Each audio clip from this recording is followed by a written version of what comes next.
नमस्कार बंधुरा आज के आमी बानाबो आम दई। এই গরমে কিন্তু ঠান্ডা ঠান্ডা আম দই খেতে কিন্তু সকলেরই পছন্দ। ছোট থেকে বড় সকলেই কিন্তু খুবই পছন্দ করে। আর সেটা যদি ঘরে পাতা হয় তাহলে তো কোনো কথাই হয় না।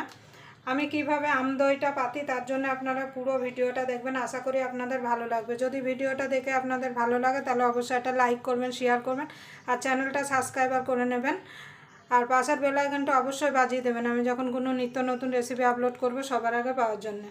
এখানে আমি আম দই বানানোর জন্য নিয়েছি, এখানে আমি দুটো প্যাকেট দুধ 500 গ্রামের 1 লিটার দুধ নিয়েছি। আমি আমুল গোল্ড নিয়েছি, আপনারা কাউ মিল্ক যে কোনো ফুল ফ্যাট দুধ দিয়ে কিন্তু এই দইটা বানাবেন। দইটা খেতে কিন্তু দারুণ লাগবে।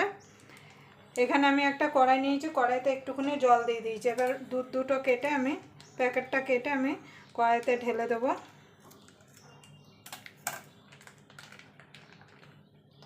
আর যে কোনো পাত্রেই কিন্তু আপনারা জমিয়ে নিতে পারবেন, যে মাটির হাঁড়ি লাগবে এমন কোনো কথা না।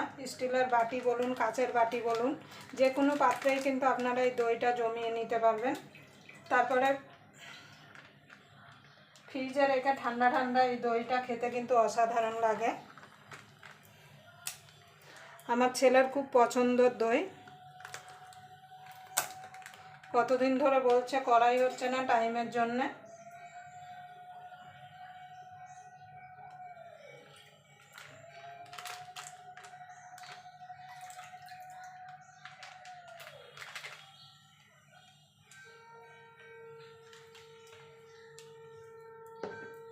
এবার গ্যাসটা ধরিয়ে দেবো, ধরিয়ে দুধটাকে আমি জাল দিয়ে নেবো। এই 1 কিলো দুধটাকে কমিয়ে করতে হবে। 800 গ্রাম মানে 200 গ্রাম কমিয়ে দিতে হবে। দেখুন বন্ধুরা দুধটা কতটা কমে গেছে। এবার আমি চিনিটা দিয়ে দেবো। এখানে আমি 200 গ্রাম চিনি দিচ্ছি 1 কিলো দুধের জন্য। মিষ্টিটা আপনাদের স্বাদ মতো দেবেন। চিনিটা দেওয়ার পরে কিন্তু একটু পাতলা হয়ে যাবে দুধটা, কেন এখানে আম দেওয়া হবে তো। এখন আম কিন্তু খুবই মিষ্টি। এবার এটাকে আরও আমি জাল দিয়ে নেব।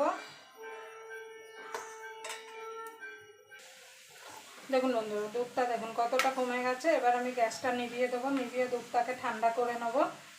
এমনভাবে ঠান্ডা করতে হবে যাতে একটা আঙুল চুবিয়ে রাখা যায়। দুধটা ঠান্ডা হতে হতে এখানে আমি আম নিয়ে নিয়েছি, এখানে আমি হিমসাগর আম নিয়েছি। আমগুলোকে আমি মিক্সিতে দিয়ে পেস্ট বানিয়ে নেব। দেখুন বন্ধুরা দুধটা ঠান্ডা হয়ে গেছে, দেখুন আঙুল চুবিয়ে রাখা যাচ্ছে। এখানে আমি টক দই আগের থেকে জল ঝরিয়ে রেখেছি, সেটাকে ভালো করে ফেটিয়ে নেব।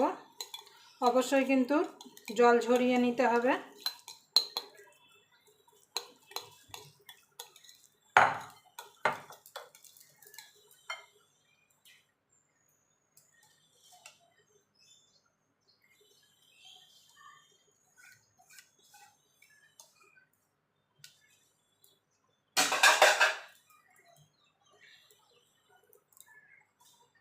দেখুন বন্ধুরা এখানে আমের পালটা নিয়ে নিয়েছি ছাঁকনিতে। এবার আমের পালটা ছেঁকে নেব। অবশ্যই কিন্তু ছেঁকে নিতে হবে, অনেক সময় কিন্তু মিক্সিতে কিন্তু পুরো একদম মিহি পেস্ট হয় না। দেখুন বন্ধুরা ভালো করে এবার ফেটিয়ে নেবো আমটা, টক দইটা একদম ক্রিমের মতো করে নিতে হবে। দেখুন বন্ধুরা এবার ক্রিমের মতো করে নিয়েছি। এবার দুধটা ঢেলে দেবো, ঢেলে দিয়ে ভালো করে মিশিয়ে নেব। আপনারা চাইলে কড়ার মতো মিশিয়ে নিতে পারেন যাতে কোনো রকম দানা দানা ভাব না থাকে। দেখুন বন্ধুরা ভালো করে মিশিয়ে নিয়েছি। এবার এরকম বাটি নিয়েছি, বাটির মধ্যে আমি দইগুলো পাতবো। এরকম দুটো কাচের বাটিতে আমি দই পেতে নেব। অ্যালুমিনিয়াম পেপার দিয়ে আমি 6 থেকে 7 ঘন্টা এটাকে গরম জায়গায় রেখে দেবো, তাহলে দই জমে যাবে। 6 থেকে 7 ঘন্টা পরে আপনাদের সঙ্গে দেখা হবে।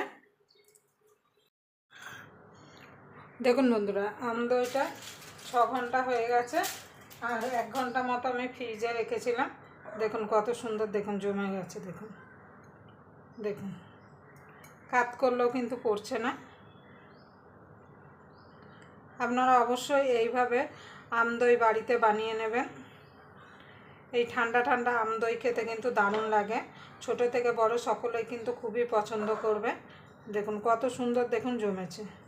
আমি দুটো বাটিতে পেতেছিলাম, একটা বাটি আমার ছেলে মানে ভেঙে খেয়ে নিয়েছে, আর একটা বাটি রেখেছিলাম, সেটাই আপনাদের আমি দেখাচ্ছি যে কত সুন্দর জমেছে।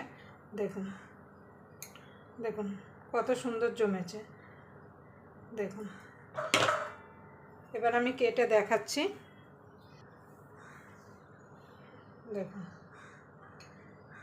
দেখুন, মানে কেউ দেখলে বলবে না যে এটা মানে বাড়িতে বানানো, মানে দোকান থেকে কেনা। কেউ ধরতেই পারবে না যে এটা বাড়িতে বানানো। যাকে তাকে খাওয়ালে যে সেই ভাববে যে এটা দোকান থেকে কেনা। রঙটাও দেখুন কত সুন্দর এসছে। খুব সহজভাবে এই আম দইটা কিন্তু বাড়িতেই আপনারা বানিয়ে নিতে পারেন। মাত্র 3টে উপকরণেই কিন্তু এই আম দই তৈরি হয়ে যায়। বানানো কিন্তু খুবই সোজা, আর খেতে কিন্তু দারুণ লাগে এই গরমে এই ঠান্ডা ঠান্ডা আম দই। দেখুন, আবার আপনাদের সঙ্গে কোনো নতুন রেসিপি নিয়ে দেখা হবে। ততক্ষণ পর্যন্ত আপনারা ভালো থাকবেন, সুস্থ থাকবেন।